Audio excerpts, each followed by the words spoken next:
So we've been talking about the 4 attributes of true cessation. Okay, so to review the first one, so it's using the example of an arhat's nirvana.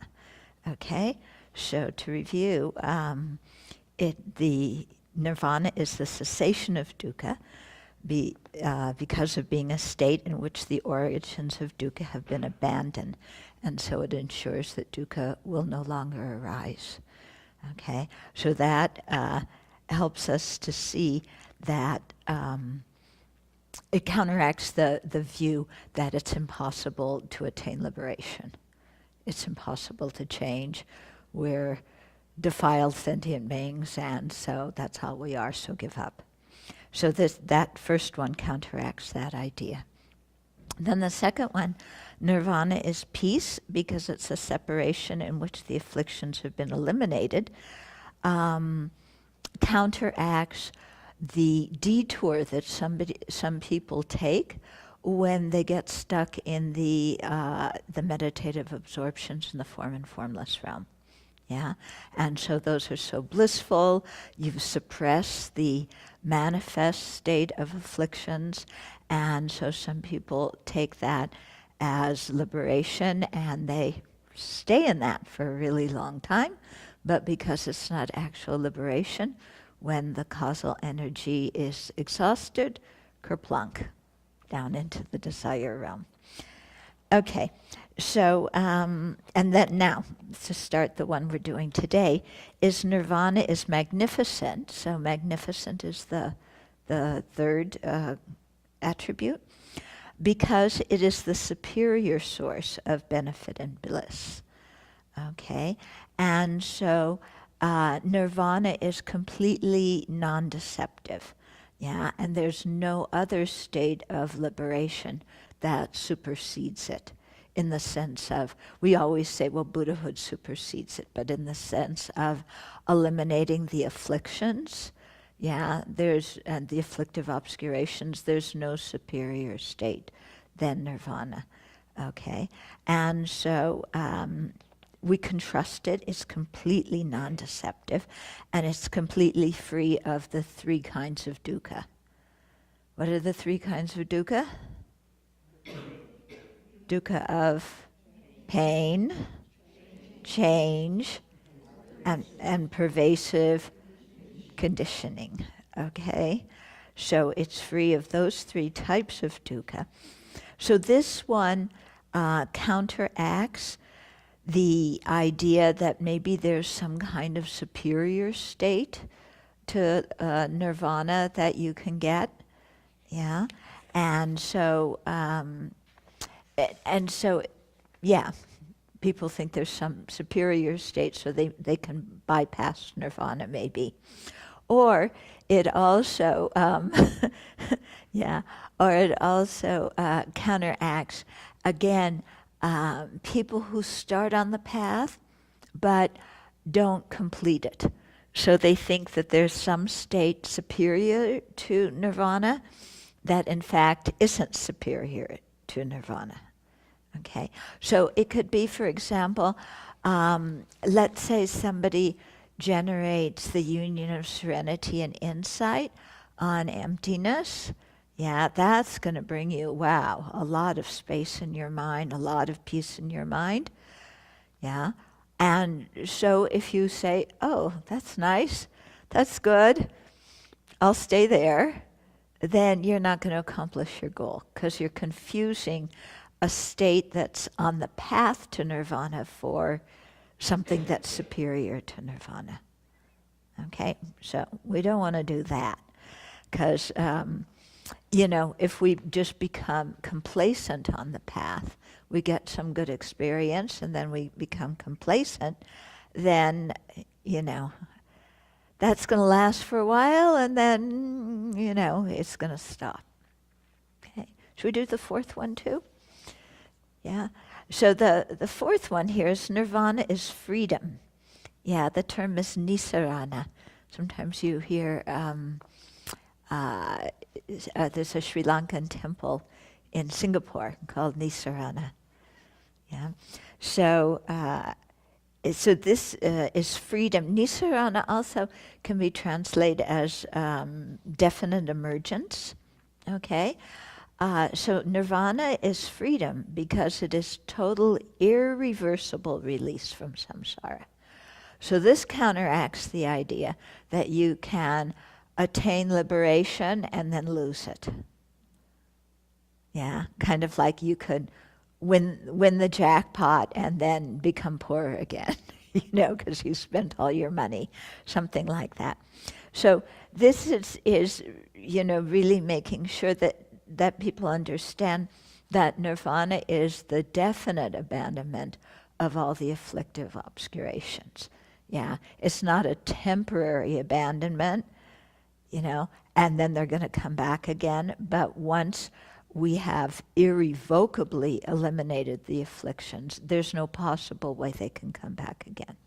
Why? Because when you have that wisdom that sees reality and it has counteracted the ignorance, because that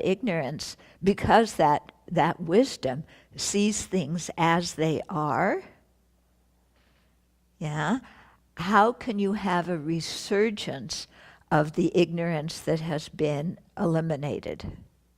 It's like once you've turned on the light in the room and the light is going to be eternal, how are you going to bring back darkness in the room? Okay, you can't. So, once arhatship is attained, you're good to go forever. Yeah, it's not going to degenerate. So there's no way again to be reborn in samsara. So that's really good news, isn't it? Okay, so these are the four attributes of true cessation.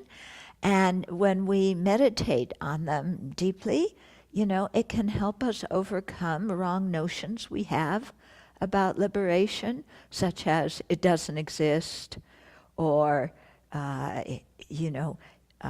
gaining meditative absorption is sufficient, or, just having an inferential realization of emptiness is good enough, or, even if you attain nirvana, you can lose it again, so why make the effort?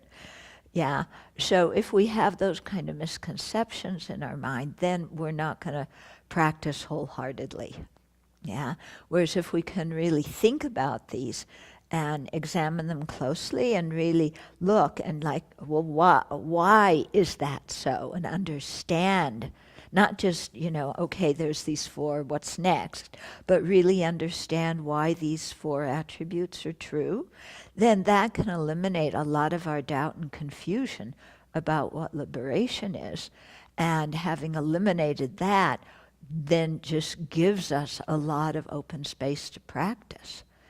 Yeah, because what stops us so often? Yeah, it's doubt, isn't it? Yeah, is this possible? I don't know. Or you take a detour, you go the wrong way. Yeah, so these four will help us to avoid that and will enable us to really develop a pure intention for liberation. Or in our case, what we're seeking is non-abiding nirvana. How does this match up with the idea that some of the hearers and solitary realizers might still have some afflictions? Is that only a lower school's point of view? Yeah, I think that must have been lower school's viewpoint. It's certainly not, Prasangika viewpoint. I know there was a big debate. When was it? Maybe around the time of Ashoka, or slightly after him, about whether arhats can get some of their afflictions back. Yeah, so there was some kind of debate, but I think, they settled it. They had another convocation, another conference, another council is the word, yeah, and they said no, that once arhatship is attained, they're free of afflictions, and that's it. I always get a little nervous about how easy it would be to fall into the bliss of meditation and not keep going. So I've thought about the antidotes, and it would seem that bodhicitta would be one really powerful thing that would keep you going. But then for the hearers, solitary realizers, do they talk about what keeps them on the straight and narrow and off the... Okay. So for the hearers and solitary realizers, their motivation would be renunciation and the aspiration for liberation. Yeah. So if they're, have some kind of introspective awareness, they can tell that they're not yet arhats. Yeah. And then they will keep on going on the path. Okay. Yeah. I mean, in the same way, bodhicitta keeps you going on the path, but you could probably get somebody who says, boy, I got pretty far. This is good enough. Yeah. And mistake it for full awakening when it's not.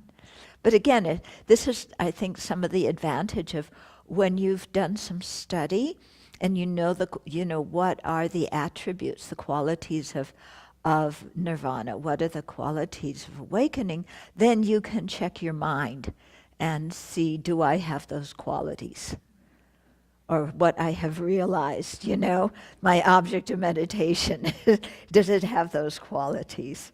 So, that's the advantage of knowing that, is that you have some reference to check yourself. And of course, if you have a good teacher, they'll keep you on your toes too. Yeah. Yeah, they'll send out a few Atisha's cooks to see how liberated you are. Let's test your liberation. Yeah. A few Atisha's cooks and then a few monks from Italy, and there we go. Yeah, we've become humble again. Okay.